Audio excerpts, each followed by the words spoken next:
بسم الله الرحمن الرحيم.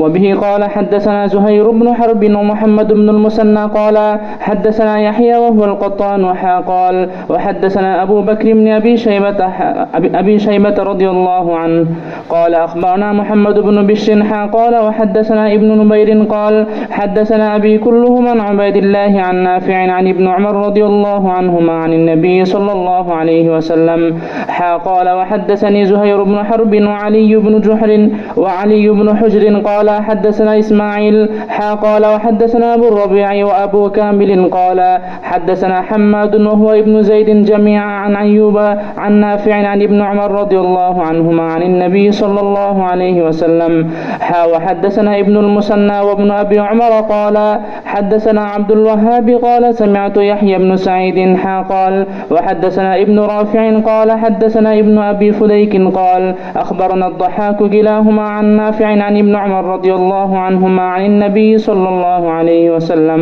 نحو حديث مالك عن نافع. সাউন্ডটা কমানো যায়, অনেক তীব্র আওয়াজ, একটু সাউন্ডটা কমো সামান্য, এটা দূরে থেকে একটু থাক থাক থাক। তোমাদের যে হাদিস এখানে পাঠ করা হলো, এখানে সর্বশেষ আন ইবনে ওমর আনিন নবী সাল্লাল্লাহু আলাইহি ওয়াসাল্লাম নাহওয়া হাদিস মালিকিন আন নাফিন, মালিক নাফির থেকে যে হাদিস বর্ণনা করেছেন হুবহু এমনই এই সকল সনদে হাদিস বর্ণিত। এখানে বেশ কয়েকটা সনদের কথা বর্ণনা করেছে, দ্বারা তাহবিল করছেন। অনেকগুলি সনদের যে মূল বক্তব্য সেটাই, যেটা মালিক নাফির থেকে বর্ণনা করছেন। মালিক নাফির থেকে কোনটা বর্ণনা করছেন? প্রথম হাদিসটা দেখো, করাতু আলা মালিকিন আন নাফিন আন ইবনে ওমর। প্রথম হাদিসটা যেটা হুবহু এই বক্তব্য দ্বারা এই সকল সনদে আরো হাদিস বর্ণিত হয়েছে। পড়ো। وبه قال حدثنا قتيبة بن سعيد قال حدثنا ليس وحدثنا محمد بن رمح قال أخبرنا الليث عن نافع عن ابن عمر رضي الله عنهما عن رسول الله صلى الله عليه وسلم أنه قال إذا تبايع الرجلان فكل واحد منهما بالخيار ما لم يتفرقا وكان جميعا أو يخير أحدهما الآخر فإن خير أحدهما الآخر فتبايعا على ذلك فقد وجب البيع وإن تفرقا بعد أن تبايعا ولم يترك واحد منهما البيع فقد وجب البيع.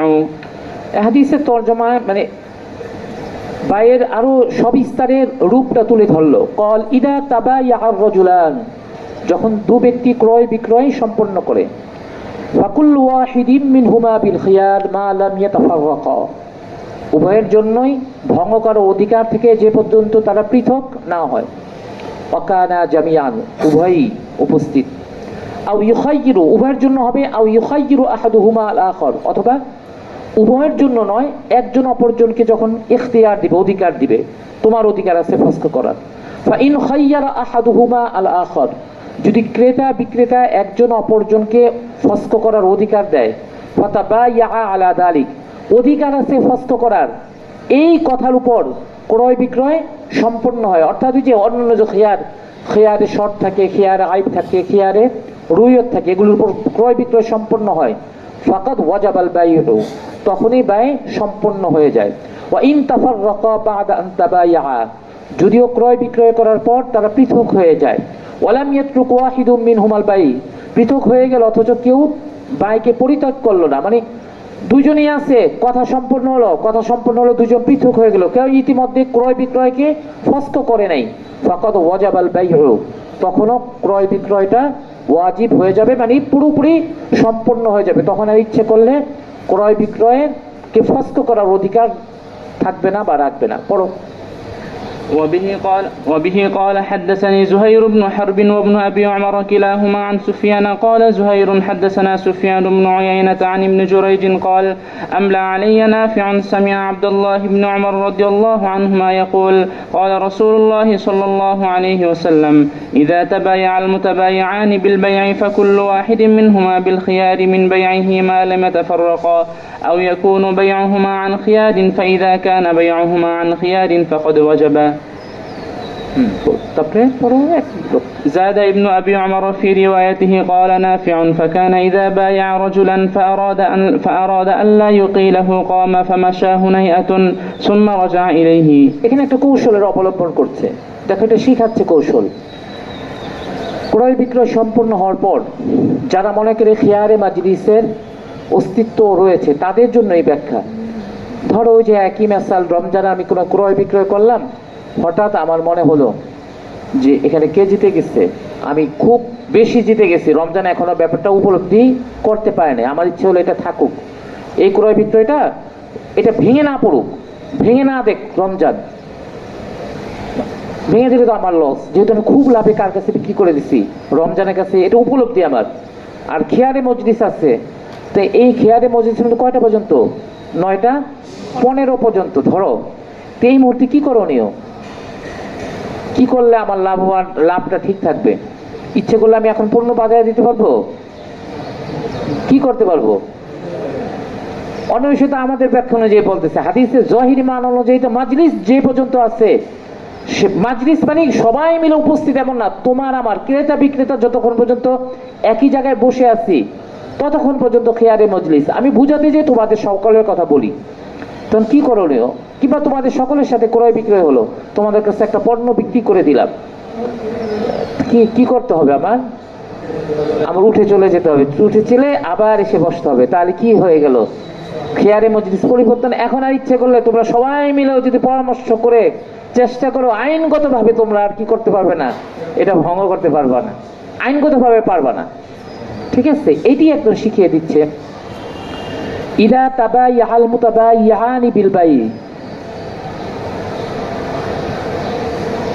এখানে না নাকি? না না না, এটি ফাকুল্লু ওয়াহিদিন মিনহুমা বিল খিয়ার, প্রত্যেকের অধিকার থাকবে মাই ইয়াবিউহুমা লাম ইয়াতাফাররাকা, যে পর্যন্ত পৃথক না হবে। আও ইয়াকুনা বাইউহুমা আন খিয়ারিন ফাইদা কানা বাইউহুমা আন খিয়ারিন ফাকাদ, এটা না তো পরেরটা। ও জাদা এটা পড়লা না? আচ্ছা, যে জাদা ইবনু আবি উমর ফি রিওয়ায়াতিহি ক্বালা নাফিউন, নাফি বলেন ফাকানা ইদা বাইয়া রাজুলান, যখন কোনো ব্যক্তি অপর ব্যক্তির সাথে ক্রয় বিক্রয় সম্পন্ন করত, ফা আরাদা আন লা ইউকিলাহু, এবং চাইতো বাইকালা না করুক। বাইকালা না বলা হয় একই মজলিসে বসে পূর্বের বাইকে কি করে দেওয়া, ভেঙে দেওয়ার, ইকালা করা, চাইতো যে এটা বাইটা না ভাঙুক, এটা থাকুক। কবা, তখন সে কি হয়ে যেত? দাঁড়িয়ে যেত। ওই যে আমি বললাম দাঁড়িয়ে যেত। ফামাশা হুনাইয়াতান, দাঁড়িয়ে কিছুক্ষণ পায়চারি করতো। সুম্মা রাজা ইলাইহি, আবার সেখানে বসতো। তাহলে তো কি হয়ে যেত? মাজলিস ভিন্ন হওয়ার কারণে তোমার আর ইখতিয়ার থাকতো না, এই কৌশল অবলম্বন করতো। পড়ো। وبه قال حدثنا يحيى بن يحيى ويحيى بن أيوب وقتيبة وابن حجر قال يحيى أخبرنا، وقال الآخرون حدثنا إسماعيل بن جعفر عن عبد الله بن دينار أنه سمع ابن عمر رضي الله عنهما يقول قال رسول الله صلى الله عليه وسلم كل بيعين لا بيع بينهما حتى تفرقا إلا بيع الخيار। কুল্লু বাইয়াইনি লা ইয়াবিউ বাইনাহুমা হাত্তা ইয়াতাফাররাকা, যে পর্যন্ত তারা পৃথক না হবে নতুন ভাবে আর এটা ক্রয় বিক্রয় করবে না, ইল্লা বাইআল খিয়ার, তবে খিয়ারের শর্ত থাকলে তো ভিন্ন কথা। পড়ো। وبه قال حدثنا ابن المثنى قال حدثنا يحيى بن سعيد عن شعبة قال وحدثنا عمرو بن علي قال حدثنا يحيى بن سعيد وعبد الرحمن بن مهدي قال حدثنا شعبة عن قتادة عن أبي الخليل عن عبد الله بن الحارث عن حكيم بن حزام رضي الله عنه عن النبي صلى الله عليه وسلم قال البيعان بالخيار ما لم يتفرقا فإن صدقا وبينا بورك لهما في بيعهما وإن كذبا وكتما محقت بركة بيعهما পড়ো। وبه قال حدثنا, এখানে একটা নতুন নীতি শিখালো আমাদের, আল বাইয়ানি বিল খিয়ার মা লাম ইয়াতাফাররাকা, এই অর্থ তো আমরা এত সময় পড়ে আসলাম, যে পর্যন্ত পৃথক না হবে অধিকার থাকবে। ফাইন সাদাকা, যদি উভয়ই তাদের ক্রয় বিক্রয়ের ক্ষেত্রে সততার সাথে কাজ করে, সাদাকা মানে সততা, সৎ থাকে মানে আমি আমার পণ্যর ব্যাপারে যা কিছু সিফত আছে ভালো বর্ণনা করব, যদি কোনো দোষ ত্রুটি থাকে তাহলে সেটা আমি গোপন করব না, আমি একদম সরাসরি আমার পণ্য সম্পর্কে পুরোপুরি ধারণা দিব। যেটা ধরো এখন উন্নত যে শপিং মলে লেখা থাকে, ঠিক না? তুমি যদি ওই যে স্ক্যানিং করো, সেখানে কি কি পণ্য কি পরিমাণে আছে সব এটা ফুটে উঠবে। আমরা এগুলো সচেতন না, কিংবা আমরা শিক্ষিত না বলে আমরা এগুলো দেখি না। বিদেশিরা যে থাকে না, বিদেশি পণ্যের মধ্যে সেখানে কোড নম্বর থাকে না, যে কালো কালো কালো কালো, ওখানে কম্পিউটারে স্ক্যানিং করার সাথে সাথেই এই পণ্যের মধ্যে কোন কোন উপাদান আছে, কি পরিমাণ আছে, কত উৎপাদিত, কবে ডেট শেষ হয়ে যায়, সবই স্তরে বর্ণনা করা আছে। আমাদের কিন্তু এগুলো হয় না।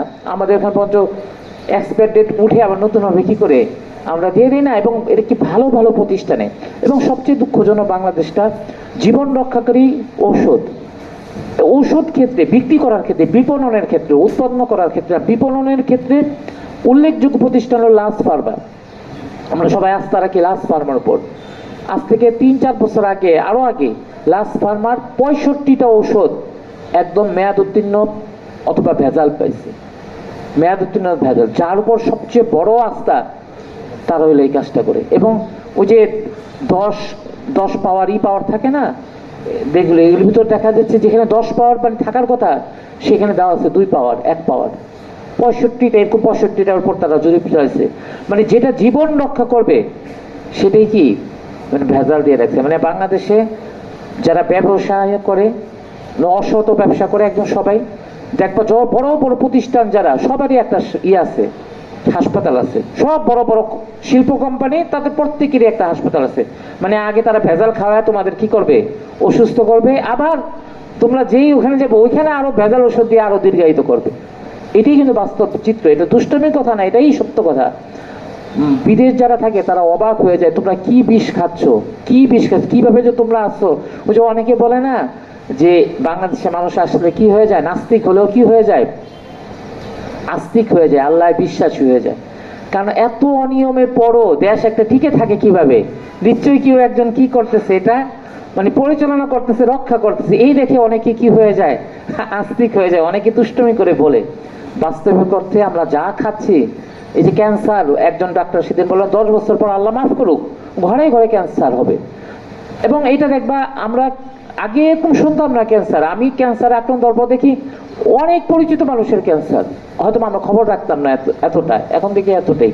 মানে প্রতিনিয়ত আমরা বিষ খেয়ে যাচ্ছি, ঠিক আছে? তো এই ইসলামের নীতি কিন্তু দেখো, ইউরোপ আমেরিকা তারা শুধু ইসলাম নাই, কিন্তু ইসলামের মূল কথা যেগুলো আছে সেগুলো সব কিন্তু আছে এখানে। আমেরিকায় একজন প্রেসিডেন্ট ছিলেন বিল ক্লিন্টন, খুবই জনপ্রিয় প্রেসিডেন্ট, ঠিক আছে? ক্লিন্টন তার একটা অপরাধের কারণে, আমেরিকার মানুষ তো সেখানে অবাধ যৌনাচার করতে পারে, সমস্যা নেই, যদি উভয়ের সম্মতি থাকে। সম্মতি ছাড়া যদি করে কেউ, তাহলে কিন্তু 200-300 বছরের জেল হয়ে যাবে একজনের, ওখানে মৃত্যুদণ্ড নাই। তো অপরাধ বোঝানোর জন্য এক একজনের জেল হয় 300 বছর, 3.5 বছর। কবরে যেও, মানে কবরটা জেলখানার ভিতরে দেয়, তাহলে হয়তো ঠিক আছে এই শাস্তি, মানে এটা তো সমাধান পাই না। 300 বছর জেল কিভাবে কাটাবে? তাহলে সে জীবিত অবস্থায় কারাগারে থাকবে, আর মৃত্যুর পর কবরটা কোথায় দেওয়া হবে? কারাগারের মধ্যে। তাহলে 300 বছর না, কেমন পর্যন্ত কারাগারে তার জীবন যাপন হবে। তো ওখানে আমেরিকার প্রেসিডেন্ট এক মেয়ের সাথে একটা অন্যরকম সম্পর্কে জড়ায় পড়ছিল, সবাই তার বিপক্ষে নেমে গেছে। ওরা নিজেরা কি করবে, মানে খারাপ কাজ করবে, কিন্তু তাদের প্রেসিডেন্ট কিংবা নেতা সে একদম নৈতিক হতে হবে, এটি আমেরিকার নিয়ম। তো ক্লিন্টন কি বলছিল, একটা মিথ্যে তথ্য দিচ্ছিল না তার সাথে আমার সম্পর্ক নাই। ওই সম্পর্ক থাকার কারণে তাকে শাস্তির মুখোমুখি হতে হয় না, কিন্তু ওই যে মিথ্যা কেন বললো, এই জন্য ইমপিচমেন্ট বলে হয় সংসদে, সেটা তার মুখোমুখি হতে হয়েছিল। দেখো সব কিছু সেখানে বিশাল বিশাল, তারা মানে সব ভালো। তো ওইখানে যে পণ্যের কথা বলতেছি, পণ্যের গুণগত মান সব, রেট রুট সব দেখা থাকবে। আমাদের এখানে ভেজাল। তো এখানে যদি পণ্যের সব কিছু কোনো গোপন না করে, উভয়ই সৎ হয়, ক্রেতাও অসৎ হয়, বিক্রেতাও যদি সৎ হয়, তো আমাদের দেশে আবার শুধু বিক্রেতারা অসৎ না, সাথে সাথে কারা অসৎ, ক্রেতারাও অসৎ। ক্রেতা অসৎ না, তুমি যেটা আলসটা কিনতে যাবে যে মৌসুমে, যে আম তোমার বৈশাখ মাসে খেতে হবে কেন? আম কোন মাসের? জ্যৈষ্ঠ মাসে আম পাকবে, তুমি কোন মাসে চাও? বৈশাখ মাসের শুরুতেই কি খেতে চাও? আম খেতে চাও। তরমুজের সময়ের আগে তোমরা কি করতে চাও? তরমুজ খেতে চাও। তাহলে তারা অশুদ্ধ উপায়ে তারা সেটা পাকা করে তোমাদের সামনে নিয়ে আসে। মানে এই দেশের উভয়টাই খারাপ, বিক্রেতাও খারাপ, ক্রেতাও সত্যিকার অর্থে খারাপ। তাহলে সেখানে বরকত থাকবে না। ফাইন সাদাকা, উভয় যদি সৎ থাকে, ওয়াবাইয়ানা, এবং কি কি সমস্যা এগুলো স্পষ্টভাবে বর্ণনা করবে। তুমি বলবো যে ক্রেতা আবার কি বর্ণনা করবে? ক্রেতা যে ট্যাপ মারা একটা টাকা গচায় দিবে না, স্পষ্ট দেখা দেবে। আমরা আহারে এটা কে দিয়ে গেল বকা দিই না, একটা যে দিয়ে গেল আন্তাজেই একটা সিরা টাকা পাইলেই কমপক্ষে শ্যালক হিসাবে তাকে একটা বকা দিয়ে ফেলায়, ঠিক না? শ্যালক, সুন্দর ভদ্র ভাষা শ্যালক বলে, শ্যালকের বাংলা রূপ, হ্যাঁ, মানে বাংলা রূপ মানে প্রচলিত রূপ যে কথাটা, সেটা বলে একটা গাড়ি দিয়ে ফেলে না। তো এই ক্রেতাও তো কি করে অসৎ পথ অবলম্বন করে না যতটুকু সম্ভব। যদিও সেরা টাকা এটা কোনো মূল্য কমে যায় না, এটার মূল্য আছে, কিন্তু তুমি প্র্যাকটিক্যালে নিয়ে না। অথচ এইবার সরকার নির্দেশনা দিচ্ছে অবশ্যই নিতে হবে, না নিলে ব্যবস্থা নিতে বলছে, কিন্তু তারপরও ব্যাংক নেয় না। তো এই যে টাকা আমরা কি ফাঁসায় দেই, এটাও তো অসৎ। আমরা কিংবা পণ্যের বিনিময়ে পণ্য দিলেও তো অসততা হইতে পারে। যদি উভয় সৎ থাকে এবং তবে তাদের ক্রয় বিক্রয় উভয়ের জন্য বরকতময় হবে, আল্লাহ তাআলা তার মধ্যে বরকত দিয়ে দিবেন, সেটা উভয়ের জন্য। এখানে লাভ লসের হবে না, মানে কেউ একজন জিতবে, কেউ একজন অপেক্ষাকৃত কম জিতবে, অপেক্ষাকৃত যে কম জিতবে সেইটার মধ্যেও বরকত থাকবে। আসলে প্রাচুর্য উদ্দেশ্য না, উদ্দেশ্য হলো কোনটা? বরকত। আল্লাহ তাআলা উভয়ের মধ্যে বরকত দিবেন। বা ইন কাতিবা ওয়াকাতামা, আর যদি তারা উভয় মিথ্যেবাদী হয় কিংবা একজন মিথ্যেবাদী হলো, গোপন করলো পণ্যের দোষগুণ, মুহিকাত বারাকাতু বাইইহিমা, ক্রয় বিক্রয়ে যারা যে লাভ না, আমার মানুষ এত কষ্ট করে ব্যবসা বাণিজ্য করে কেন? মুনাফার জন্য না, সংসার পরিচালনা করার জন্য। তো এই ঠিকই সে ধোকার মাধ্যমে যদি মুনাফা অর্জনও করে, তার মধ্যে কি থাকবে না? বরকত থাকবে না। দেখা যাবে 10 টাকা ইনকাম হলে 15 টাকা তার কি হয়ে যাবে? খরচ হয়ে যাবে। যদি সত্যবাদী হয় তাহলে আল্লাহ বরকত দিবে, যদি মিথ্যেবাদী হয়, এই ক্ষেত্রে মিথ্যার আশ্রয় নেয়, তাহলে আল্লাহ তাআলা বরকত মুছে নেবে, উঠিয়ে নেবেন। পড়ো একটা।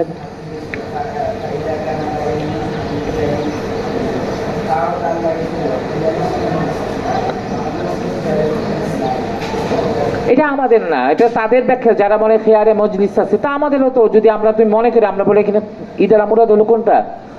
তাফাররুক বিল আকওয়াল, তাহলে অন্য কথার অবতরণ করবো, তাদের তো উঠে যেতে হবে, আমাদের কি করতে হবে না? না, এই হাদিসের জব তো তারা শিখাচ্ছে, এটা রাসূল কারীম সাল্লাল্লাহু আলাইহি ওয়াসাল্লাম শিখান, এটা আসর করতেছে। এটা আসরের তো আর জবাব আমাদের প্রয়োজন নেই। পরবর্তী কোনো একজন রাবী এটা ব্যাখ্যা দিচ্ছেন, এটা রাসূল কারীম সাল্লাল্লাহু আলাইহি ওয়াসাল্লামের, এটা তো পরবর্তী ব্যাখ্যা, সেটা জবাব দেওয়ার না, এটা তার মাযহাব অনুযায়ী তারা ব্যাখ্যা দিচ্ছেন। পড়ো।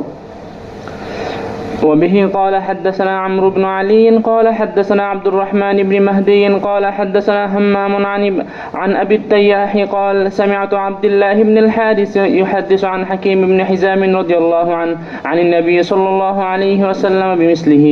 قال مسلم بن حجاج ولد حكيم بن حزام رضي الله عنه في جوف الكعبة وعاش 120 سنة.